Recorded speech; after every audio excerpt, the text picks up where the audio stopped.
जय जगन्नाथ फ्रेंड्स। आज आम ए भिडियो देखा जे शहेर निकटवर्ती जेकोसी संख्या गुड़ी परस्पर में आम जदि गुणन करवा ताहले तार आंसर आम अति कम समय केमिति बाहर करवा। तो सेटा जानिबा पूर्व आपण प्रथमे कॉन्सेप्टटा शिखिबा पड़िबो। कॉन्सेप्ट शिखिबा पय टिके समय लागिबो, किंतु जेतेबेला आपण कॉन्सेप्टटा शिखि जिवे ताहले आपनको बहुत सहज हो जिवो। फॉर एग्जांपल देखंतु मु एठी जदि लिखिबी 98 गुणन 92, तो आपण कौन करेंगे प्रथम देखिए जे ये जो 98 ये 100 सहित कौन रिलेशन अच्छी देखु ये 100 ठारू कम अच्छी ना अधिक अच्छी। देखु जदि कम अच्छी ताहले ये केते कम अच्छी, तो ये 2 कम अच्छी। तो जदि कम अच्छी ताहले आमे एठी माइनस लिखिदेबा, तो 2 कम अच्छी से आमे 2 माइनस लिखिदेबा, -2 लिखिदेबा। एठी 92 भी सेमिति आमे देखिबा, तो 92 100 ठारू केते कम अच्छी 8 कम अच्छी, से 8 जेहेतु कम अच्छी माइनस लिखिदेबा। वर्तमान कौन करवा देखो ये 100 निकटवर्ती से आम कौन करवा एठी 2टा शून्य लिखा। जदि सी 1000 जदि हम ताहले आम 3टा शून्य लिखा। एठी जेहेतु सी 100 निकटवर्ती से आम 2टा शून्य लिखा।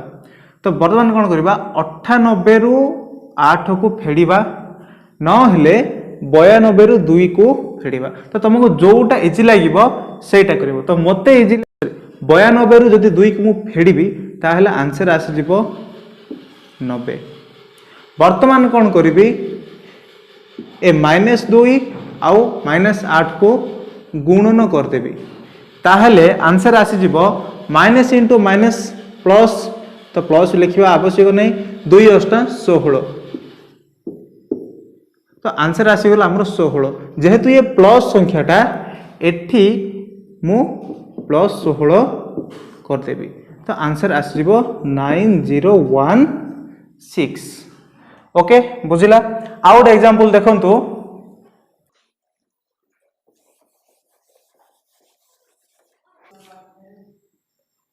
93 मल्टीप्लाई बाय 87। तो ये देखंतु ये 93 अच्छी, तो ये 100 ठारू केते कम, ये 7 कम। तो जदि कम ताहले आम एठी माइनस लिखिबा। से भले 87 ये भी 100 रु कम, से बोली कि आम माइनस लिखिबा। आ 87 केते कम देखंतु, जदि आपण पाटरे पाटरे न कर पाछन्ते ताहले एमिति माइनस करंतु।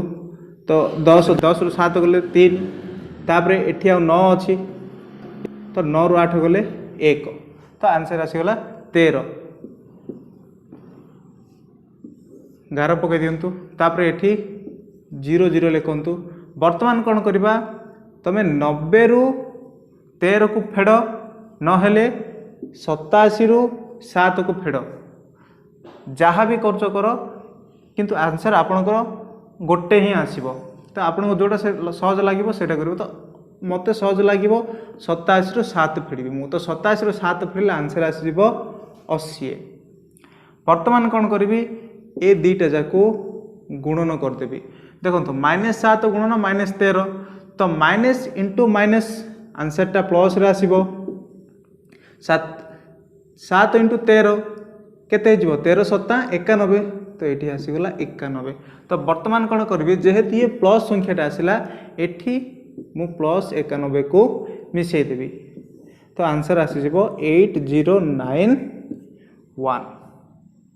तो यही मेथड को एप्लाय करिकी आपण माने 100 ठारू ऊपर को संख्या थिबो गोटे, नहले 100 ठारू कम थिबो गोटे संख्या को परस्पर को आपण गुणन भी करि परिबे। 100 टू ऊपर को थिबा 2टा जाको संख्या को गुणन करि परिबे, 100 टू तळ को थिबा संख्या गुडा को 2टा जाको तमे गुणन करि परिबो। फॉर एग्जांपल देखंतु आ गोटे 104 गुणन 107 देखंतु। तो 104 गुणन 107, तो 104 ये 100 ठारू अधिक हो गला, सेथिबाई बोली कि आम एठी लिखिदबा +4। 107 ये भी 100 ठारू अधिक हो गला, सेथिबाई आम लिखिदबा एठी +7। तो वर्तमान देखिदबा एठी 0 2टा 0 पकेबा, जेहेतु 100 निकटवर्ती संख्या है माने। तो 104 रे तमे 7 को मिसाओ, नहेले 107 रे तुम 4 को मिसाओ आंसर से ही एका ही आसीबो कहीं ना 104 रे 7 मिसले 111 107 रे 4 मिसले भी 111 तो एमिटी लिखि दियंतु। वर्तमान कौन करबा ए दुईटा जाको गुणन करबा तो प्लस संख्या रे प्लस जदि गुणन करबा आंसरटा प्लस रे ही आसीबो तो 4 7 28 एठी लिखि देले 28 तो प्लस 28 आसिला लिखि दियंतु तापरे मिसे दियंतु 2 8 बस हे गला। आ गोटे एग्जांपल देखंतु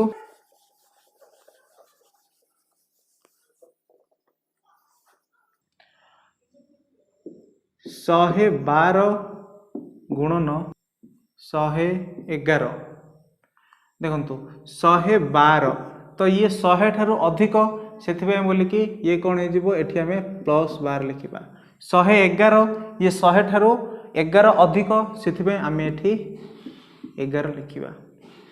वर्तमान 11 पकईदे एटी 2टा शून्य को 2टा शून्य पकईदे तो 112 रे आम 11 मिसेबा नहेले 111 रे आम 12 मिसेबा तो कोटा भी गोटे करके आमको आंसर आने को पड़ो तो 111 जब आम 12 मिसेबा ताले केते आसीबा आंसर देखंतु पाटरे पाटरे एटा करबा को चेष्टा करंतु 1 2 3 1 1 2 1 2 3 123 आसीबो। वर्तमान कौन करबा ए दुईटा को गुणन करबा तो प्लस संख्या आउ प्लस संख्या गुणन कले आंसरटा तो आपण माने जानते निश्चित रूपे प्लस आसीबो 12 गुणन 11 तो देखो 12 गुणन जदि मु 11 करी ताहले आंसर आसीबो 132 एटा भी गोटे ट्रिक रे कढा होची एटा मु नेक्स्ट वीडियो रे कहबी तो 132 आसीगला तो वर्तमान देखो ए प्लस 132 आसला तो एठी मु 132 को प्लस कर देबी ओके तो 2 3 3 1 4 2 1 तो आंसर आसीगला आपनकर। आ गोटे एग्जांपल देखि दियंतु आपनकर सब डाउट क्लियर हो जिवो देखंतु धरनियंतु मु एठी लिखिबी 87 मल्टीप्लाई बाय 1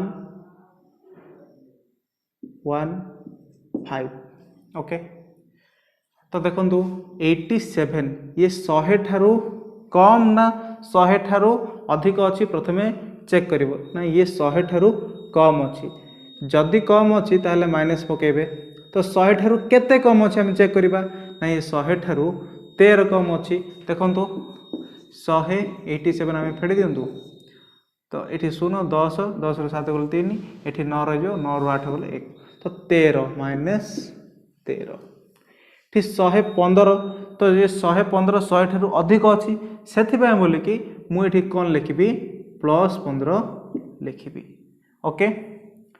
नेक्स्ट कौन करी 11 पकईदेवी एठी नियम अनुसार 2टा शून्य पकेबी।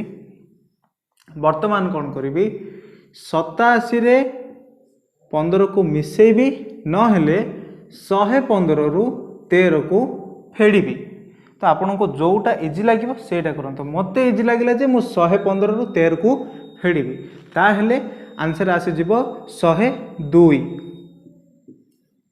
देखो ये 15 थिला 13 माइनस कर दो 15 13 गले 2 ऑलरेडी 100 अच्छी तो 102 हो गला।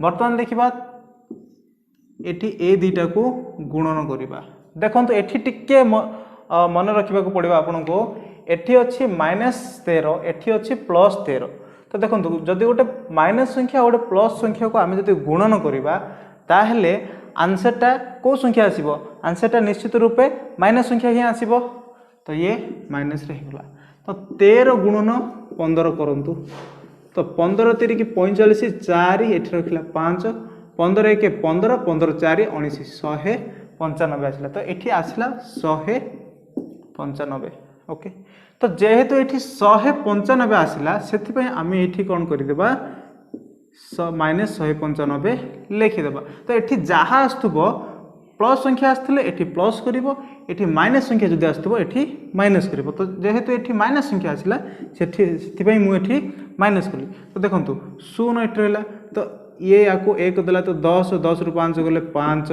या पाखरे 9 9 रु 9 गले 0 जेहेतु ये 1 दे देछि आ पाखरे आ अछि केवल 1 तो 1 रु 1 गले 0 एठी 0 अछि 0 एठी 1 तो आपणकर आंसर आसी गला ओके।